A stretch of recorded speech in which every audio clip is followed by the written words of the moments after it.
प्रेम से बोली शंकर भगवान की जय, मैया गौरा पार्वती की जय। हर हर महादेव, घर घर महादेव। देवों का देव महादेव जी के चरणों में प्रणाम करती हूँ। मेरा प्रणाम स्वीकार हो। गुरु भाई बहना, मैं एक कथा सुनाने जा रही हूँ। इस कथा को पूरा सुनिए और रहस्य जानिए। हर हर महादेव, घर घर महादेव। गुरु भाई बहना, एक नगर में एक राजा रहा करते थे। बहुत ही प्रतापी और दयालु राजा थे। अपने कर्मों से बहुत अच्छे थे। अपने प्रजा के भाई के समान मानते थे और उनका प्रजा जो था, प्रजा भी राजा को पिता के समान मानते थे। राजा साहब को यदि एक दिन पूरे प्रजा नहीं देखते थे तो पूरे प्रजा व्याकुल हो जाया करते थे।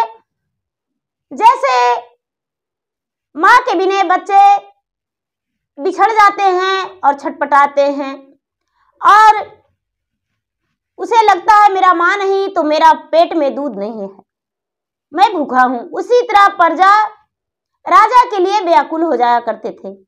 धीरे धीरे समय बीत रहा था।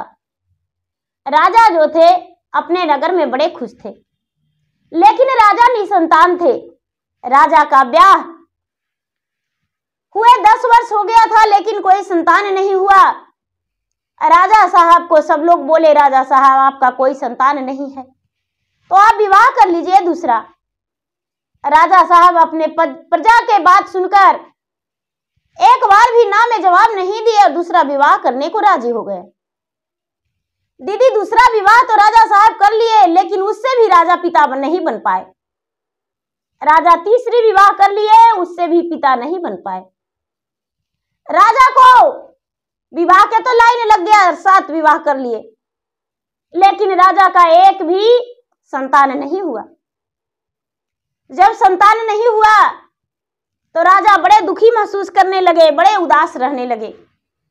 धीरे धीरे समय बीत रहा था। पूरे प्रजा हाहाकार मचा रहे थे।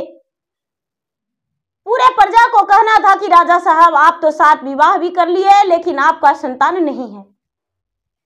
राजा साहब आपका संतान नहीं तो आपका राज का उत्तराधिकारी कोई और बन जाएगा, मेरा राज को छीन ले जाएगा। राजा साहब आपको कोई उपाय करना होगा। राजा जो थे दिन रात बेचैनी छाए उनका मन में पड़ा रहता था। राजा साहब उदास अकेला ही बैठना पसंद करने लगे। एक दिन का बात है, राजा अपने हरे भरे बगीचा के बीच में बैठे हुए थे।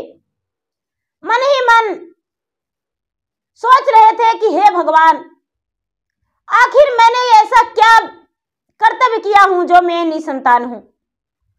7 पत्नियां के बाद भी मैं पिता नहीं बन पाया हूं। लगता है कि मैं ही अभागा हूं और मेरे साथ जो 7 रानी आई है उसे मैं अभागिन बना दिया हूं। हे भगवान महादेव, मैं तो आपका भी पूजा पाठ प्रतिदिन करते रहती हूं। मैं क्या करूं जिसमें मेरे साथ कुछ अच्छा हो। दीदी राजा मन में सोच रहे थे। सोचते सोचते सुबह सुबह का समय था। सोचते सोचते इधर उधर देखे तो राजा के पास एक ब्राह्मण खड़े थे और ब्राह्मण मुस्कुराते हुए ब्राह्मण राजा से पूछे, हे राजन, आप बड़े उदास और चिंतित बैठे हुए हैं, क्या बात है। राजा के आंखों से आंसू टपकता हुआ नीचे का छलक आया जैसे मोतियों की लार। और राजा कहने लगे अपनी दुख भरी बातें कि क्या बताऊं ब्राह्मण देवता, मैं तो निसंतान हूं। पिता बनने का मेरा कोई सौभाग्य नहीं मिला। लगता है मैंने बुरे कर्म किया है, उसी का सजा मुझे मिल रहा है।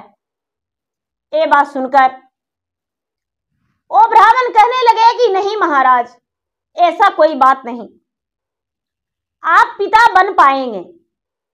आपका पत्नी का ओद्र से बच्चा जन्म लेगा।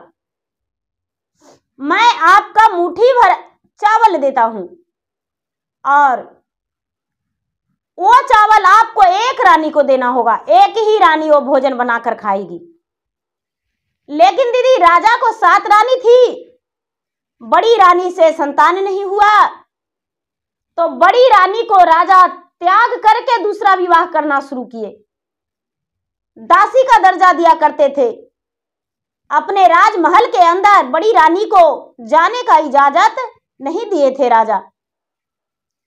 सीधा राजा बोले कि आपसे विवाह करके मैं अभागा बन गया हूं, मैं तो निसंतान हूं, और दूसरा विवाह राजा कर लिए थे।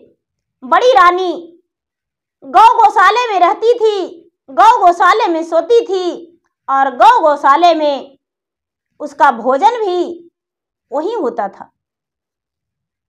गाय ही सारा खुशी रानी का था।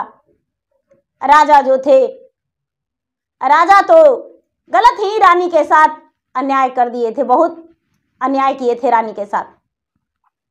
दीदी ब्राह्मण कहते हैं कि राजा साहब आपका एक ही पत्नी का संतान होगा।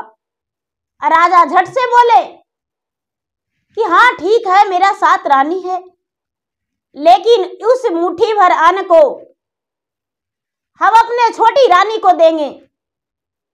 छोटी रानी मेरा खीर बना के उसे खाएगी और मेरे बच्चे की मां बनेगी। ब्राह्मण कहते हैं कि नहीं महाराज, आप यदि छोटी रानी को देंगे तो उससे बड़ी रानी 6 रानी है, और 6 रानी मिलकर छोटी रानी को प्राण हर लेगी, इसीलिए छोटी रानी को नहीं देना होगा। इसके लिए आपको कठिन परीक्षा लेना होगा अपने रानियों से। राजा कहने लगे बड़े चकित होकर, अरे क्या हम उसे परीक्षा लेंगे? मेरा छोटी रानी तो जान छिड़कती है मुझ पे, अपने प्राणों को निछावर कर देती है, अपने प्राण देने को लिए भी तैयार है मेरे सामने। ब्राह्मण बोले, हे राजन, इस मुट्ठी भर चावल देने से पहले अपने रानी को, 7 रानी को आंगन में बिठा लीजिएगा। उसके बाद रानी को बोलिएगा कि हे रानी, 3 दिन बाद मेरा मृत्यु आने वाला है, यदि सुहागन रहना है तो अपने प्राण देकर और मेरा मृत्यु रोक लो, सुहागिन रह जाओगी। जो रानी आपके प्राण के लिए, अपना प्राण देने के लिए तैयार हो जाएगा, उसी को ये चावल देना होगा, और यदि प्राण देने को तैयार नहीं होगी तो आपका जन्म संगनी नहीं, जीवन संगनी नहीं रहेगी। भला आपकी अर्धांगिनी वो कैसे रह सकती है जो आपके प्राण को रक्षा नहीं कर सकती है? राजा का ध्यान टूटा। हाँ, ये सत्य है, आप तो ब्राह्मण देवता मेरे आंखें खोल दिए, अच्छे सुझाव दिए हैं, लेकिन 6 रानी का तो मुझे भरोसा नहीं, लेकिन छोटी रानी तो मेरे लिए अपना प्राण जरूर दे देगी। ऐसा कह के ब्राह्मण देवता जो थे मुट्ठी भर चावल दे दिए और बोले कि ठीक है, जब आपका घर में बच्चे का किलकारिया गूंजेगा तो एक बार आपके दरवाजे पर फिर से हम आएंगे। बोले ठीक है। दीदी वहां से राजा साहब मुट्ठी भर चावल लेकर और घर के आंगन में आ गए। घर के आंगन में आते ही अपने 7 रानी को आंगन में बुलाए और राजा बीच में राज सिंहासन पे बैठ के और चिल्ला चिल्लाकर रोने लगे। बड़ी रानी को तो राजा त्याग कर दिए थे। बड़ी रानी का आंखों के आंसू से आंचल भींज गया और वह कहने लगी राजा से कि राजा साहब आप इतना क्यों रो रहे हैं? बड़ी रानी को राजा फटकारते हुए, डांटते हुए कहने लगे, आप तो दूर ही रहो, मेरे पास मत आओ। दूसरी रानी राजा से कहती है, राजा साहब आप इतना क्यों रो रहे हैं? दूसरी रानी को भी राजा डांट दिए, तीसरी रानी को भी डांट दिए, चौथी रानी को, 5वीं रानी, 6ठी रानी, 7वीं रानी कहने लगे, राजा साहब क्या आप रात में खाना नहीं खाए थे? ज्यादा जोरों से भूख लग गया है? चलो कोई बात नहीं, हम जानते हैं आपको मैंने 4 बात कह दिया था, इसलिए आपको आंखों से आंसू आ रहा है, क्योंकि आपको तो 7 रानी है, तो आपको तो दिमाग में लग रहा है कि मेरा 7 रानी है, इसीलिए रोग आके अपने रानी को दिखा रहे हैं। ठीक है राजा साहब, आप रोते रह जाइए और हम मैके चले जाएंगे। राजा साहब बोले नहीं नहीं, ऐसा कोई बात नहीं, किसी को कहीं जाने का कोई जरूरत नहीं, बस तीसरा दिन मेरा मृत्यु आने वाला है, इसीलिए मुझे अपने रानियों को देखकर दया आ रहा है, और 7 रानी में से कोई रानी भी यदि अपने प्राण दे देगी तो मेरा प्राण बच जाएगा और हम जीवित रह जाएंगे। सबसे पहले छोटी रानी को राजा पूछे, रानी साहब क्या आप मेरे बदले अपना प्राण देंगे? जब यमराज आएंगे तो क्या यमराज के साथ आप जाने को लिए तैयार हैं? आप अपने प्राण को देने को लिए तैयार हैं? छोटी रानी कहती है, राजा साहब जब मेरा जीवन बचेगा तो तेरे जैसा वर तो मेरे पांव पे गिरेगा। मैं तो एक महाराज का बेटी हूं, मैं अपने पिता का एक लौती बेटी हूं, मैं अपने पिता के राज पे राज करने चले जाएंगे, भला आपके लिए मैं प्राण क्यों दूं? नहीं राजा साहब, जिएंगे तो संसार को देखेंगे। गुरु भाई बहना, एक कहकर छोटी रानी झट से अपना कपड़ा सामान बांधी और घर से निकल गई। अब आपके पास रहकर क्या करेंगे राजा साहब? आप तो 2 दिन में मरने वाले हैं, इससे अच्छा आपकी विधवा बन जाने से पहले ही मैं इस घर को त्याग दे रही हूं। राजा साहब आपसे छुट्टा छोड़ा हो गया, आपके साथ मैं आपकी बीवी नहीं रहने वाली हूं। छोटी रानी चल गई। राजा का जो छठी रानी थी वो बोली, राजा साहब बस आपको तो पता ही है मैं तो बीमार रहता हूं और मेरा प्राण क्यों ले जाएगा यमराज? नहीं राजा साहब, आपके प्राण बचाने के लिए शायद कोई और रानी तैयार हो जाए। मेरा मैके से बुलावा आया है, मेरा मैका में भाई का विवाह है, इसलिए मैं जा रहा हूं। दीदी राजा का छठी रानी भी राजा के घर से चल गई। राजा साहब के जो 5वीं रानी थी, 5वीं रानी कहती है, राजा साहब आपको पता होना चाहिए मेरा माँ मेरे मायका में मर चुकी है और मेरे माता पिता बस मुझ पर ही भरोसा करते थे, मेरा तो और कोई है ही नहीं, इसलिए आपका तो राह देख रहे थे, मुझे जल्दी से निकलना चाहिए। वो भी मैके चली गई। राजा की चौथी रानी कहती है, राजा साहब देखिए अपना प्राण तो नहीं देंगे, लेकिन आप जब मरेंगे राजा साहब तो कुछ पल रो लेंगे आंगन में बैठकर, और क्या कर सकते हैं।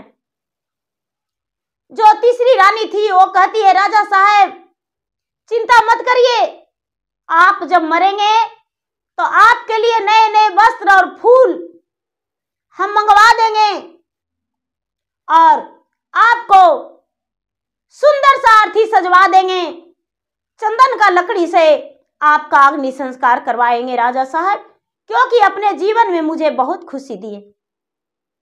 राजा के जो दूसरी रानी थी वो कहती है, चिंता मत कीजिए राजा साहब, आप तो निसंतान हैं, अपने कंधे लगाकर आपको मरने घाट पहुंचा देंगे, मुख अग्नि भी दे देंगे। जो सबसे बड़ी रानी थी राजा से कहती है कि राजा साहब जब तक मेरा तन में जीवन रहेगा आपको मरने नहीं देंगे, कोई भी यमराज आएगा उसे आप में सटने नहीं देंगे। राजा साहब जब तक मैं जीवित हूं आपको प्राण को रक्षा करने वाली हूं, मैं आपका जीवन संगनी हूं और आपके प्राण को बचाएंगे। हम यमराज को अपने प्राण ले जाने को लिए उसे निछावर कर देंगे और आप जिएंगे, आप इस पृथ्वी पर रहेंगे। आपके लिए चंदन का लकड़ी लाने का कोई जरूरत नहीं, आपके लिए फूलों का हार सजाने का कोई जरूरत नहीं, आपके लिए अर्थी बनवाने का कोई जरूरत नहीं, आपको मसान घाट ले जाने का कोई जरूरत नहीं। राजा साहब, आप चिंता मत कीजिए, मैं आपके साथ अग्नि को साक्षी मानकर 7 फेरे लिया हूं, 7 वचन दिया हूं। क्या आप मेरे प्राण को रक्षा करेंगे या मैं आपको प्राण को रक्षा नहीं करेंगे? राजा साहब तो दंग रह गए और कहने लगे, अरे मैं अपने जीवन में तो कभी इसको प्यार दिया ही नहीं, इसको माना ही नहीं।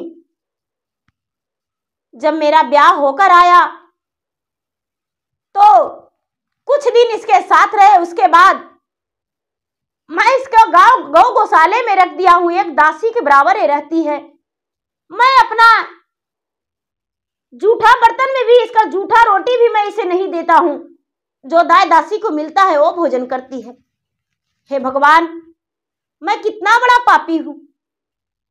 बड़ी रानी को राजा कलेजे से लगा लिए, कलेजे से लगा लिए और बड़ी रानी को अपने कक्ष में राजा ले गए और मुट्ठी भर जो चावल ब्राह्मण दिए थे वो कहने लगे कि हे रानी, इसे आप भोजन बनाकर, खीर बनाकर और आधा खीर भगवान भोलेनाथ के शरण में उन्हें चढ़ा देना, भोग लगा देना और आधा खीर खुद को भोजन कर लेना।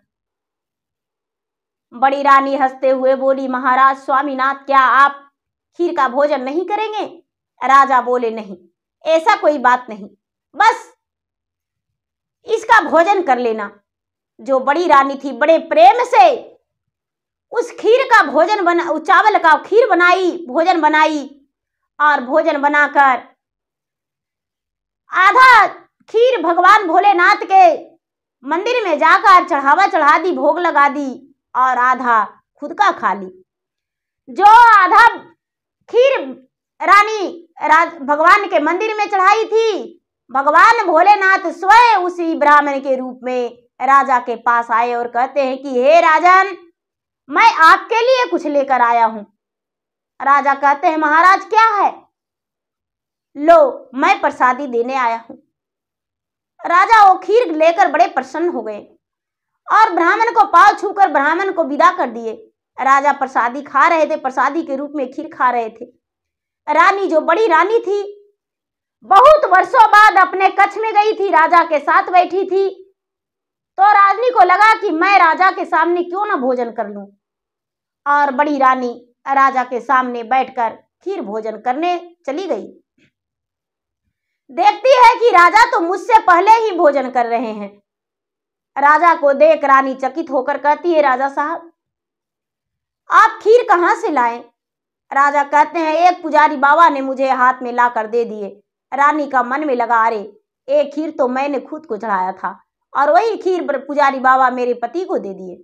दोनों पति पत्नी मिलकर, दोनों मिलकर खीर खाए। धीरे धीरे समय बीतने लगा। समय बीते बीते 4-6 महीना बीता तो बड़ी रानी कहती है कि राजा साहब, क्या आपको कुछ पता है? क्या? राजा बोले, क्या? राजा साहब, मैं सपने में देखा हूं कि मेरा ओद्र से एक संतान जन्म लिया है और वो संतान का सूरत आपसे मिलता है, बिल्कुल आपका जैसा है। क्या सचमुच में मैं मां बनने वाली हूं? राजा ये बात सुनकर याद किए कि अरे, ब्राह्मण का कहा बात सच हो गया। राजा ने अपने पत्नी को बधाई दी और कहने लगे, हाँ, ये सत्य है कि तुम मां बनने वाली हो। धीरे धीरे समय बीतते बीतते 9वां महीना में बड़ी रानी का ओद्र से एक लड़का जन्म लिया और जब लड़का जन्म लिया तो राजा जो थे, राजा अपने नगर में छठियारी का न्योता दे दिए भोजन करने के लिए, सबको आने के लिए। राजा अपने राजमहल को सजाए, चारों तरफ लाइट बाती लगवाए और पूरा बाजे गाजे के साथ पूरा धूमधाम से वहां नाच मुजरा करवाए और भगवान के भी पूजा पाठ किए और सभी मिलकर वहां पूरी रात जागरण किए भगवान भोलेनाथ के मंदिर में। जब सवेरा हुआ तो सवेरा होने पर राजा के पुत्र को जब सब देखे तो कहने लगे, राजा साहब अब मेरा राज में मेरा उत्तराधिकारी आ गया। सब लोग खुशी मनाए। धीरे धीरे समय बीतने लगा। अपने माता पिता के छत्र छाया में राजा का पुत्र बड़ा होने लगा। जब बड़ा होने लगा, 1 साल 2 साल 3 साल बीता तो राजा से बड़ी रानी कहती है कि राजा साहब आप तो इतना बड़ा साजिश किए और अपना 6 रानियां को त्याग कर दिए। मेरा मर्जी है कि मैं 7 रानी 7 सवत हूं और 7 सवत के साथ मैं अपने पूरे जीवन बिताऊं।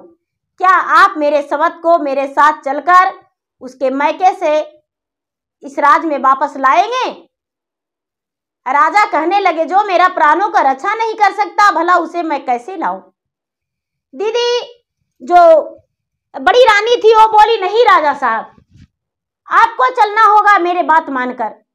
जो राजा थे राजा रानी के बात मानकर सभी रानी को इकट्ठा करके और अपने राजमहल ले आए।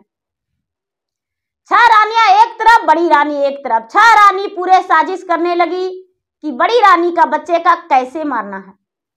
अब इसको मारने का बार बार साजिश करने लगी। दीदी जहां राजा रानी और बच्चे तीनों सोते थे वहां उस कमरे में 6 रानी ने मिलकर एक दिन क्या की कि एक दिन सर्प वाला से बोली, भैया आप मुझे सर्प का मोटरी देंगे? सर्प वाला सफेरा बोला, हाँ हाँ क्यों नहीं देंगे, तो हमें दे दीजिए क्योंकि मुझे किसी को उसे डसवाना है सर्प से। दीदी ये बात सुनकर सफेरा जो था रानी से कुछ रुपये ले लिया और 6 रानी मिलकर ले आई सर्प को। जिस कमरे में राजा रानी और बच्चे तीनों सोते थे उसी kमरे में ले जाकर सर्प को 6 रानी मिलकर उसका पेटारी खोल दी। जो सर्प थे, सर्प राजा और रानी के बिस्तर पर जा बैठे और राजा रानी के बिस्तर पर जाकर बैठकर और राजा को जाकर डांस लिए। जब राजा को डांस लिए, सर्प डांस लिया तो राजा चिल्लाने लगे, अकबकाने लगे। जब चिल्लाने लगे, अकबकाने लगे, रानी देखती है, अरे क्या हुआ? राजा का मुंह से फेन आ रहा है। राजा विष के मारे अकबक हो रहे हैं। रानी झट से 6 रानियों को जगाई। रानी साहब लगता है किसी विषधर चीज ने राजा साहब को काट लिया है, लेकिन किसी ने नहीं दौड़ा। रानी दौड़ती फिरती भागती चली गई वैद्य जी के पास, वैद्य जी को बुलाकर लाई। जब वैद्य जी को बुलाकर लाई तो वैद्य जी आए, राजा को सब मिलकर बाहर ले आए थे। वैद्य जी इलाज किए, राजा का प्राण बच गया। सवेरा होते ही 6 रानियां जो थी, 6 रानियां उसी कमरे के अंदर गई कि अरे वो सर्प कहाँ गया, सर्प कहाँ गया। सर्प राजा को डांसा, बच्चे को नहीं डांसा। उसे लगा था कि मैं तो सफेरा से खरीद कर लाया हूं और मेरा इशारे पे वो सर्प चलेगा। लेकिन लोग कहते हैं दीदी कि काल नहीं चीन्हे छत्र रघुवंशी। कैसे चिन्ह सकता है? वो बाघ नहीं चिन्हता है ब्राह्मण को पुत्र को कि ये ब्राह्मण का पुत्र है, इसे हम नहीं खाएंगे। काल नहीं चिन्हता है कि ये किसका बेटा कौन है, कौन पिता कौन माता और कौन पुत्र है। तो जो 6 रानियां थी वो उस कमरे के राजा के कक्ष में घुसी। जब तक राजा को इधर इलाज हो रहा था, 6 रानियां घुसी और जाकर कहने लगी, अरे सर्प किधर गया। सर्प जो था एक कोने में घुमड़ कर बैठा हुआ था। 6 रानियां एक डंडे लेकर और उसे एक डंडे लगा दी। अरे मैं तुम्हें बच्चे को डांसने को बोला था, तूने राजा को ही डांस लिया। अरे तू कैसा सर्प है, मेरा पैसा तो फालतू में पानी में चला गया। दीदी जो सर्प था, जहरीला नाग था, 6 रानियां के एक ही झटके में डांस लिया। छह रानी के एक ही झटके में डस लिया और 6 रानी पूरे बेहोश होकर उसी कमरे में गिर गई। जो सर्प था दीदी, सर्प भी उसी कमरे में पड़ा रह गया। राजा तो बच गए।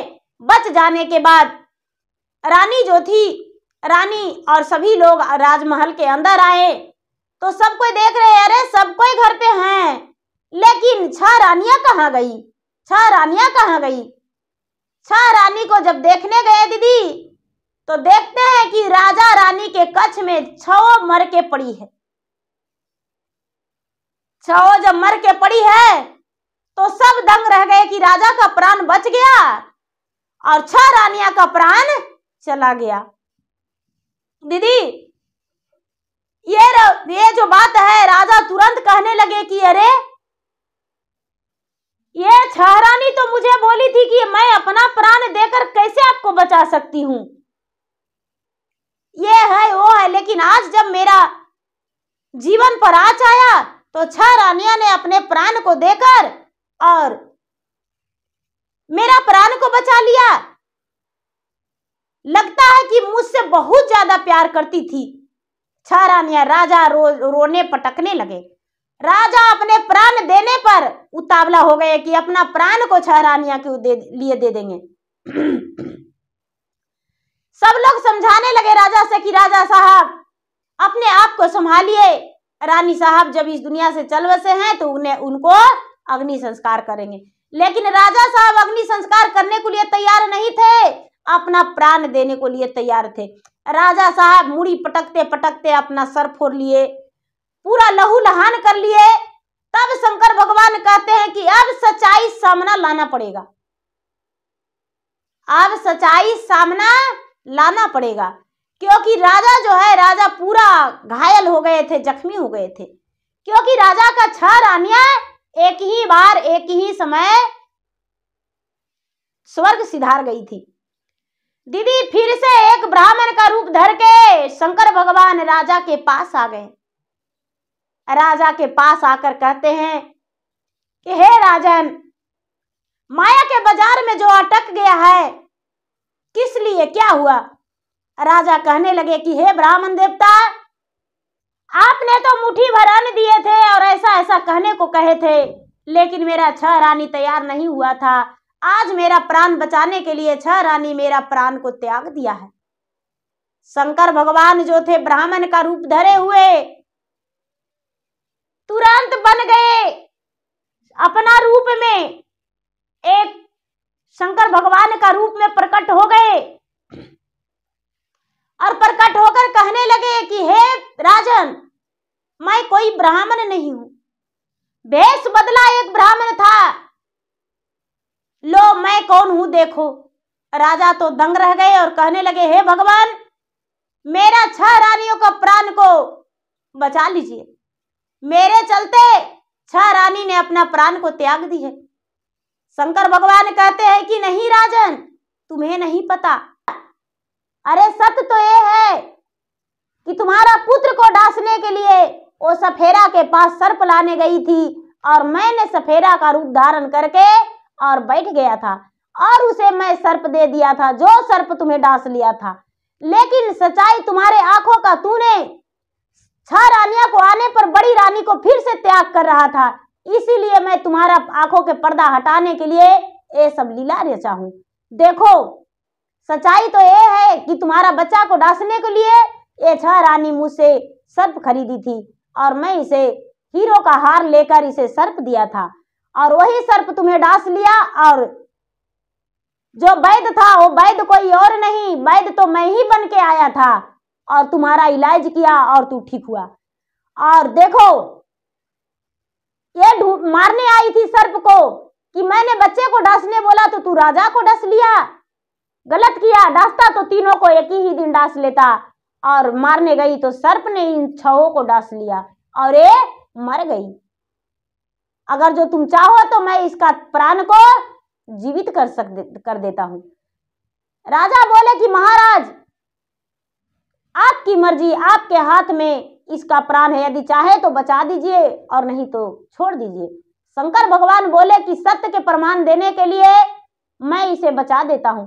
शंकर भगवान चूरू भर पानी लेके छाव पर छिड़क दिए। छाव उठकर बैठ गई और कहने लगी, बहन सर्प डासा लेकिन राजा के डासा, बच्चा को नहीं डासा और न ही मेरा सवत को डासा। ओ माँ बन गई, मैं बांझन रह गई। अब तो सारा फूल उसी पर फुलाएगा। वो राजरानी बन के रहेगी। वो तो गौ गौशाले में रहती थी और गौ गौशाले में सोती थी, गौ गौशाले में खाती थी। लेकिन अब तो देखो, जब से वो माँ बनी है, राजा तो उसके साथ उस कमरे में रहते हैं और वो राजरानी बन के रह रही है और मैं एक नौकरानी बन के इस घर में रहेंगे। हे बहन, उसे ये भी नहीं समझ में आ रहा था कि पूरे लोग यहाँ बैठे हैं, पागलों की तरह जप रही थी। बहन, जल्दी से हमें कुछ करना होगा और राजा और रानी उसके पुत्र को मरवाना होगा। सारा लोग सुनकर हाहाकार मचा दिए। राजा साहब उसी क्षण छहों को अपना अपना मैके विदा कर दिए। राजा की 6 रानियां अपने अपने मैके चल गई और राजा की बड़े रानी और राजा के पुत्र और राजा के पूरे प्रजा उस राजमहल के अंदर सब लोग रहने लगे और खुश रहने लगे, अच्छे से रहने लगे।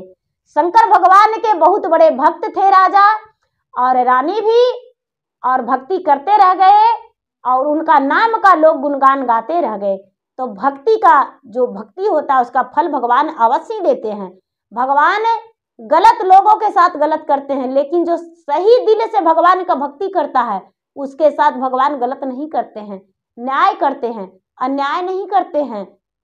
तो देखिए दीदी, गलत के साथ कोई भी मत दीजिएगा, सही के साथ सब दीजिएगा। और यदि दीदी मेरा वीडियो अच्छा लगे तो मेरा वीडियो का लाइक करें, शेयर करें। चैनल पर यदि नए हैं तो चैनल का सब्सक्राइब करें, बेल आइकन घंटी को दबाएं, जो कि मेरा वीडियो का नोटिफिकेशन सबसे पहले आपके पास जाए और आप मेरा वीडियो सुन सके।